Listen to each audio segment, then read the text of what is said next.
Og de hører jo faktisk ikke under Dansk Cykelunion, de hører under DMU. Og jeg synes lige, vi skal sætte lidt fokus på det, så derfor kunne jeg godt lige tænke mig at se Jørgen Wietz heroppe, du er formand for DMU. Giv ham en stor hånd.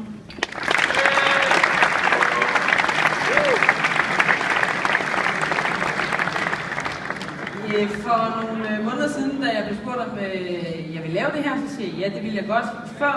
Før det, der havde jeg aldrig nogensinde troet, at jeg skulle stille det her spørgsmål, men Jørgen, har det været et rigtig godt BMX-år?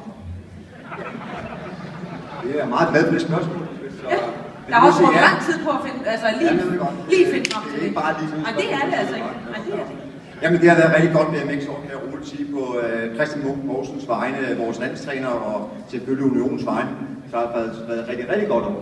Vi kom godt ud af OL-året med god repræsentation, rigtig flot markering af BMX, og vi er rigtig, rigtig godt på vej til OL 2016. Og vi har 4 kører, som vi skal se i her midt, nomineret i hvert fald, hvor nogle af dem er rigtig godt på vej, og andre er sådan også lidt på vej. Så vi tror rigtig meget på fremtiden. 2016, det er først om noget tid. Næste år, der sker der jo faktisk også ting, for der er nogen, der har fødselsdag. Ja, og det er ikke mig. Men Unionen har fødselsdag, de fylder 100 år. Og i den forbindelse har vi selvfølgelig også en masse arrangementer gående i gang for 2014. Herunder blandt andet EM i BMX, der bliver afholdt nede i Roskilde. Og det er jo rigtig stort. Hvad betyder det? Ja, det fortjener faktisk en hold af, at vi har fået EM til Roskilde. Hvad betyder det for sporten, at EM ligesom bliver afholdt i dag? Det betyder selvfølgelig, at vi kan bygge vores atleter op, vores elite op, men selvfølgelig også vores bredde op, og ikke mindst gøre det kendt for alle jer, der også er her i aften, og være med til at markere sporten, og den vej vi gerne vil med. Og så satser man jo altid, når man, altså jeg ved ikke dadel om det er en sportsmand eller kvinde, men du ved, så sætter man så et mål, ikke? Hvad er der så mest fokus på? Er det så næste år, eller er det OL i 16?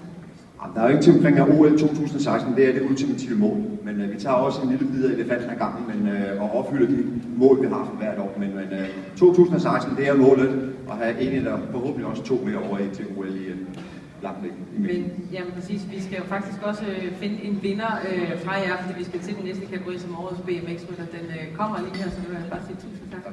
Tak for det. Mange tak.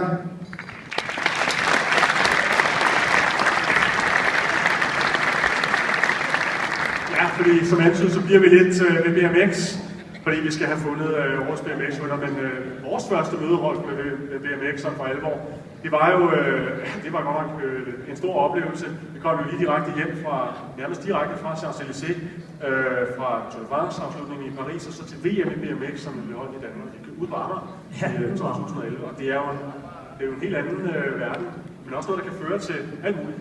Ja, helt sikkert. Altså, jeg kender personligt en af de rytter, som er blevet rigtig store inden for BMX, og gået over på landvejen senere, Robin McEwen, som jeg har boet på værelse med i mange år, blandt andet på Rabobankholdet. Og så er det et sted, tror jeg, at man som helt ung kan komme ud og lege lidt på de her lukkede baner, og måske ud i den vilde trafik på landevejen, når man er kun ned og være 5, 6, 7, 8 år, tror jeg allerede de starter så tidligt. Og de ryttere, som jeg kender, der er kommet ud derfra i hvert fald, de har nogle fantastiske egenskaber altså skills, taktiske og tekniske ikke mindst, skills ude på vejen. Så det kan sagtens føre til en hel masse ud over lejen. Lad os komme videre med prisen, og lad os hilse på de 2 presenter til årets BMX-rytter. Det er landstræneren Christian Munk Mogensen, og så er det TV-verdenen, som i dag har sit helt eget sportsprogram på DR3, Thomas Skov.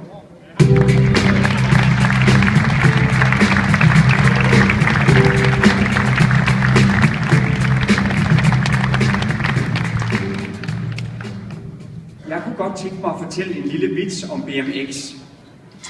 Og I må bære over med mig, hvis den ikke er så god. Men hvad kalder man 2 lamaer, der stjæler BMX-cykler på Fyn?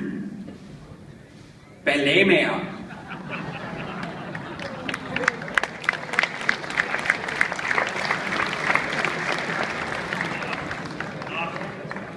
I bund og grund, så skulle 2013 være et mellemår. Et mellemår og et år efter OL i London. Men det blev det ikke bare, hvilket de 4 nominerede er et tydeligt bevis på. De har alle 4 leveret store resultater i EM-runder, World Cup-løb, VM og en masse andre internationale løb. Det bliver rigtig spændende at følge dem i fremtiden. Især næste år, hvor vi har Europamesterskaberne på hjemmebane i Roskilde. Og vi er sikre på, at vi vil se rigtig meget til de her 4 nominerede, men også vores unge talenter. Og de nominerede, de er... Årets BMX-kører præsenteres i samarbejde med Danmarks Motorunion. De nominerede er Simone Christensen, Jimmy Terkelsen, Chris Christensen og Jack Christensen.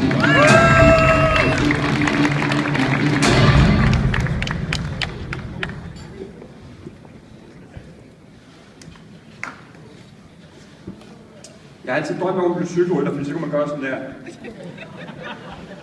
Vinderen er Jack Christensen.